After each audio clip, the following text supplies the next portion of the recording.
fé não está firmada nas coisas que podes fazer. Eu aprendi a te adorar pelo que és. Dele vem o sim, o amém, somente dele, mais ninguém. A Deus seja o louvor. Se Deus fizer, Ele é Deus. Se não fizer, Ele é Deus. Se a porta abrir, Ele é Deus. Mas se fechar, continua sendo Deus. Se a doença vier, Ele é Deus. Se curado eu for, Ele é Deus. Se tudo der certo, Ele é Deus. Mas se não der, continua sendo Deus. Minha fé não está firmada nas coisas que podes fazer. Eu aprendi a te adorar pelo que és. Dele vem o sim, o amém, somente dele, mais ninguém. A Deus seja o louvor. Se Deus fizer, Ele é Deus. Se não fizer, Ele é Deus. Se a porta abrir, Ele é Deus. Mas se fechar, continua sendo Deus. Se a doença vier, Ele é Deus. Se curado eu for, Ele é Deus. Se tudo der certo, Ele é Deus. Mas se não der, continua sendo Deus. Eu não adoro pelo que Ele faz, eu adoro pelo que Ele é. Acho que eu ver, sempre será Deus. Eu não adoro pelo que Ele faz, eu adoro pelo que Ele é. Acho que eu ver, sempre será Deus.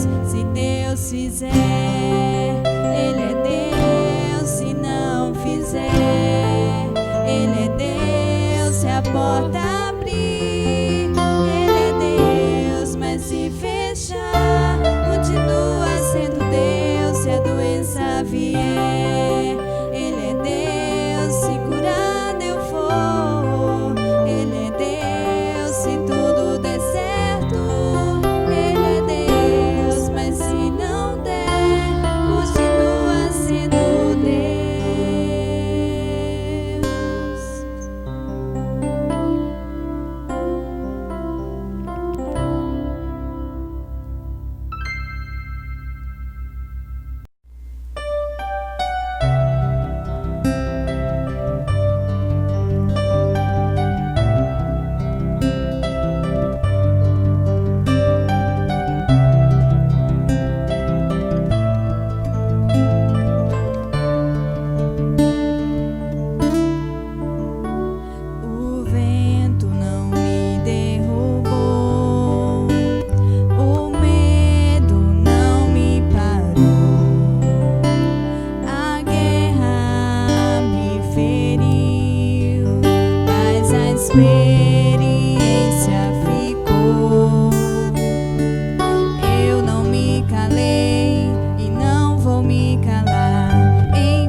sonhos frustrados, dias nublados, me perguntam por que foi que eu sonhei.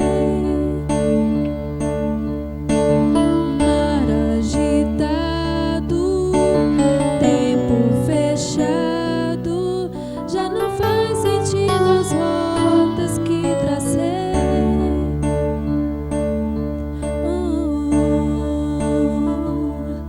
Mas o dono deste mar também é meu dono.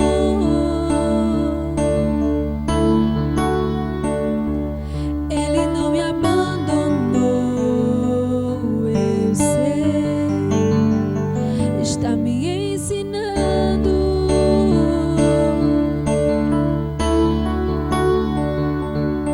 Me ensinando a depender, me ensinando a confiar e até entender quando é hora de parar, não parar de avançar, mas parar pra lhe escutar e entender que lá de cima minha rota ele vê e altera o caminho e dá rumo ao barquinho, e assim me guiará a um lugar seguro,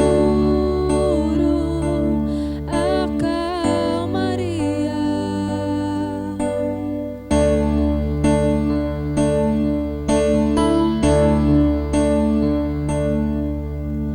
Tenho a promessa de que não erra, que do outro lado sim eu chegarei.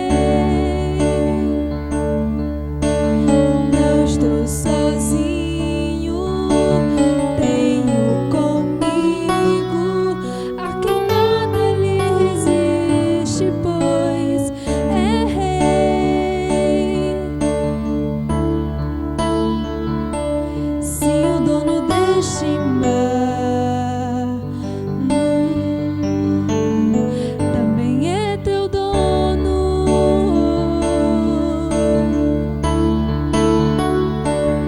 Ele não te abandonou, eu sei,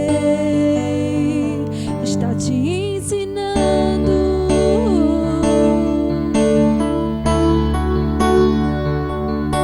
Te ensinando a depender, te ensinando a confiar e até perceber quando é hora de parar, não parar de avançar, mas parar pra lhe escutar e entender que lá de cima tua rota ele vê e altera o caminho e dá rumo ao barquinho, e assim te guiará a um lugar seguro, a calmaria, a calmaria.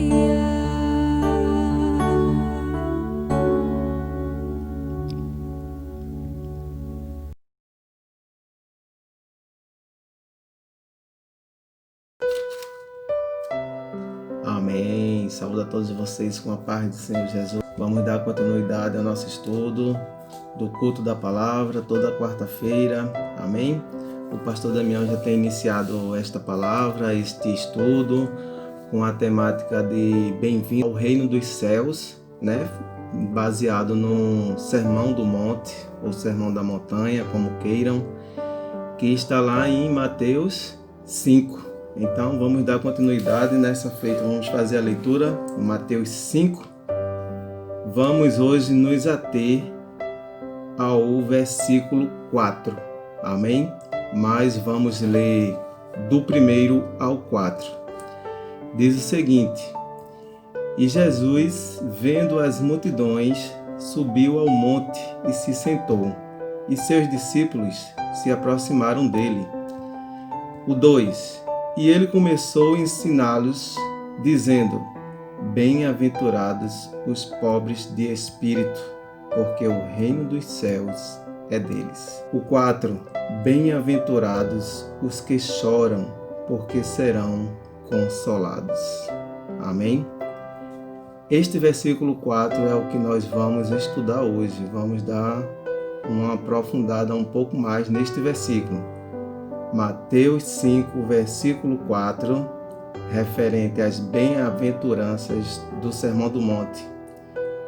Bem-aventurados os que choram, porque serão consolados. Amém? Jesus, ele trouxe 9 situações e a proposta do nosso pastor, que foi um projeto que nasceu no seu coração, né? Graças a Deus, é justamente a gente ir tratando cada uma dessas situações, cada uma dessas bem-aventuranças a cada culto da palavra e depois passaremos a outros estudos, a outras situações. Amém? Jesus, personagem principal aí dessa passagem, ele estava descendo do monte, como foi dito aí em Mateus. Essa passagem está em Mateus e também se encontra em Lucas. Em Lucas está um pouco mais resumido o Sermão do Monte. Ele cita apenas quatro bem-aventuranças. Já Mateus se aprofunda um pouco mais, coloca 9 bem-aventuranças, né? São situações, detalhes que se a gente seguisse à risca, se todo o mundo seguisse à risca o Sermão do Monte, que se refere do capítulo 5 de Mateus ao capítulo 7, se todos seguissem, o mundo seria diferente. Amém? Porque aí está todo o ensinamento assim, básico e prático para uma boa convivência em comunidade. Jesus trazia palavras na época de ânimo para nós, de alegria, de força, de vigor, assim como é hoje conosco, né? A gente quer estar sempre aos pés de Jesus, ouvindo mais e mais. Então, Cristo sobe o monte, como narra Mateus, e ali ele leva esse padrão, essas bem-aventuranças para os discípulos que já eram cristãos. Essas bem-aventuranças, do Sermão do Monte, é para nós que já somos cristãos. Mas, irmão, por que você está falando isso? Isso não serviria para quem não é cristão? Vamos ver. No versículo 12, desse primeiro capítulo 5, versículo 12, deixa a tua Bíblia aberta, diz o seguinte: Alegrai-vos e regozijai-vos, porque será grande a vossa recompensa nos céus, pois assim perseguiram os profetas que vieram antes de vós. Daí dá para a gente perceber que essa palavra é direcionada para os cristãos da época, os discípulos, especificamente que estavam com ele ali naquele momento. Continuando, 13 e 14, ele fala do sal da terra e da luz do mundo, que também é uma mensagem específica para nós cristãos. Amém? Então isso comprova que as bem-aventuranças é uma palavra direcionada para nós. Se a gente viver passo a passo das bem-aventuranças, nós com certeza seremos um cristão bem melhor, em nome de Jesus. Os judeus lá na época, ouvindo esse sermão de Jesus, né? Os judeus esperavam que quando Cristo estava falando, estava sendo relacionado às bênçãos exteriores, à prosperidade, mas na verdade não era. E os judeus pensavam que quem estava passando por dificuldade física ou materiais, certamente estava em pecado. Um pensamento totalmente equivocado, porque Jesus falou exatamente ao contrário. Ele diz: são felizes aqueles que sofrem, aqueles que choram, aqueles que passam por lutas, aqueles que são perseguidos. Esses sim são felizes.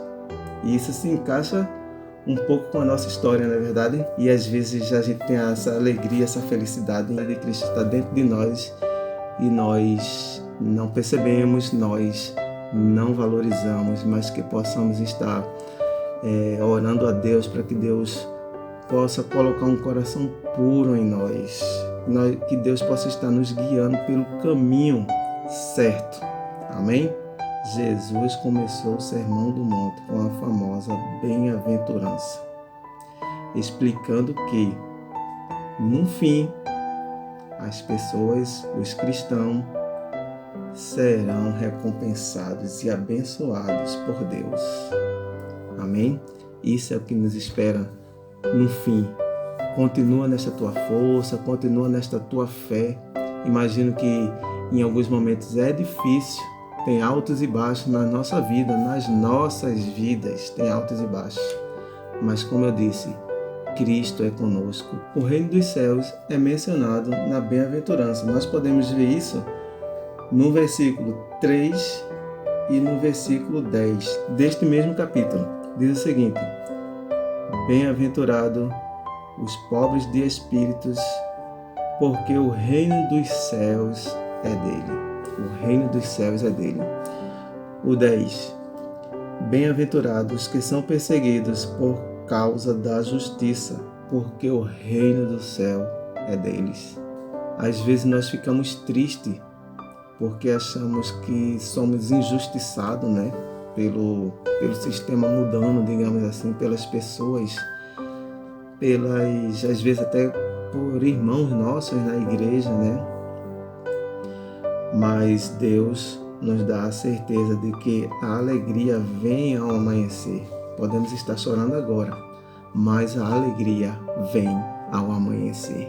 O Sermão do Monte é um conjunto de ensinamentos principais que Jesus deu aos seus discípulos e que também serve para nós nos dias de hoje. Amém? As bem-aventuranças. O que seria uma pessoa bem-aventurada?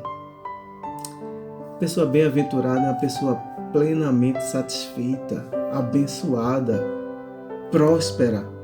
Vários livros da Bíblia, tanto do Antigo Testamento quanto do Novo, traz esse termo, bem-aventurança.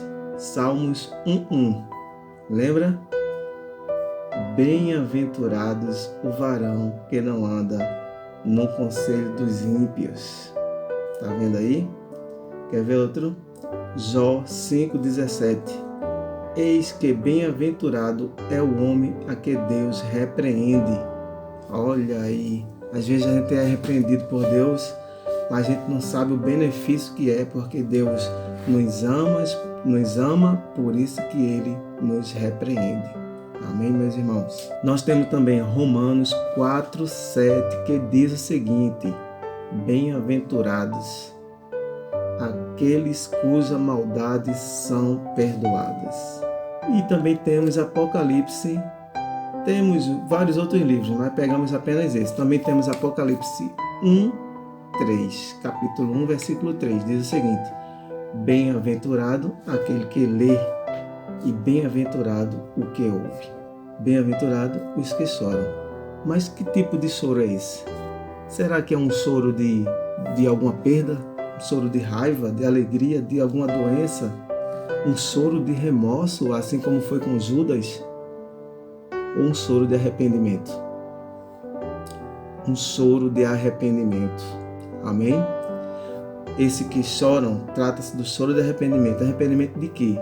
Dos pecados, dos nossos pecados. O arrependimento dos nossos pecados. O entendimento que nós somos pecadores e que Jesus nos resgatou para a grandiosa luz. Este choro é desta situação de arrependimento. Acredito que nós, como os cristãos, já passamos por esta parte do arrependimento por nossos pecados. Mas, meus irmãos, se você ainda não conseguiu chegar nesse estágio do arrependimento total dos seus pecados, de você entender que Cristo é maior na sua vida, que Cristo é o teu Senhor e que um dia você vai morar no céu, peça a Deus para se arrepender verdadeiramente de coração, porque assim Ele o fará. que você possa se arrepender de coração de todos os seus feitos, de tudo aquilo que você fez que entristeceu a Deus. Amém? E que Ele possa estar recebendo verdadeiramente o teu louvor e a tua adoração.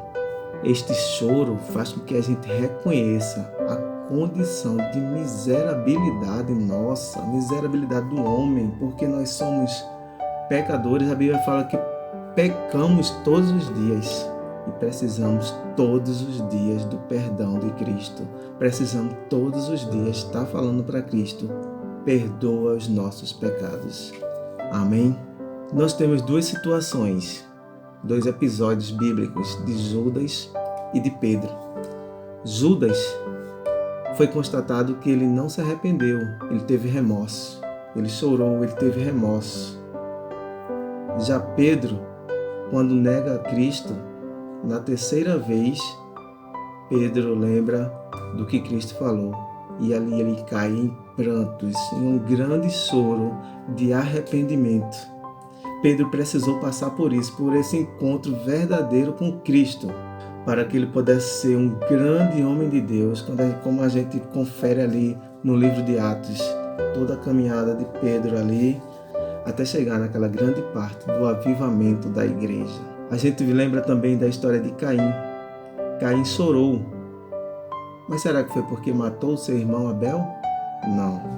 Ele chorou por conta do castigo que lhe foi imposto. Então é um choro que não está dentro dessa situação que nós estamos tratando aqui, a questão de arrependimento. Amém? De Caim, de Pedro e de Judas, apenas Pedro foi o choro de arrependimento. Nós temos o entendimento de que o pecado nos priva do amor de Deus, nos priva da comunhão com Cristo. E nós precisamos tirar este pecado dia a dia. Nós precisamos ter um verdadeiro choro de arrependimento por conta dos pecados, por conta dos nossos pecados. Amém? Quando verdadeiramente nos arrependemos, nosso choro verdadeiro, nossas lágrimas verdadeiras, isso derrete o coração de Deus. Precisamos sentir a aflição em nosso espírito por conta do pecado, por conta da imoralidade, da crueldade, deste mundo tenebroso, deste mundo que jaz no maligno. Meus irmãos, quanto ao choro, nós temos essas duas situações. Lucas 6, 25, que diz o seguinte: ai de vós, os que estáis fartos agora, porque tereis fome. Ai de vós, os que agora rides, porque vos lamentarei e chorarei. E a outra situação é João 16, 20. Na verdade vos digo, que vós chorareis e vos lamentareis, e o mundo se alegrará, e vós estareis tristes, mas a vossa tristeza se converterá em alegria. Amém? Nessa situação aí de Lucas 6:25 e João 16:20, trazemos duas situações. Uma de quem está vivenciando agora com alegria, com fartura, mas longe de Cristo. Lá na frente, se não se arrepender, vai ter choro e ranger de dentes. E a outra situação é nós cristãos que, mesmo vivenciando a palavra de Cristo, levando seu nome, nós temos o coração aflito por conta daquele pecador, por conta daquele familiar, por conta daquele vizinho que ainda não conhece a Cristo, por conta do mundo que jaz no maligno. Nós hoje choramos, mas a nossa alegria vem ao amanhecer. E a terceira parte do versículo, o versículo é: bem-aventurado os que choram. Terceira parte agora: porque serão consolados. Quem é o grande consolador que você conhece?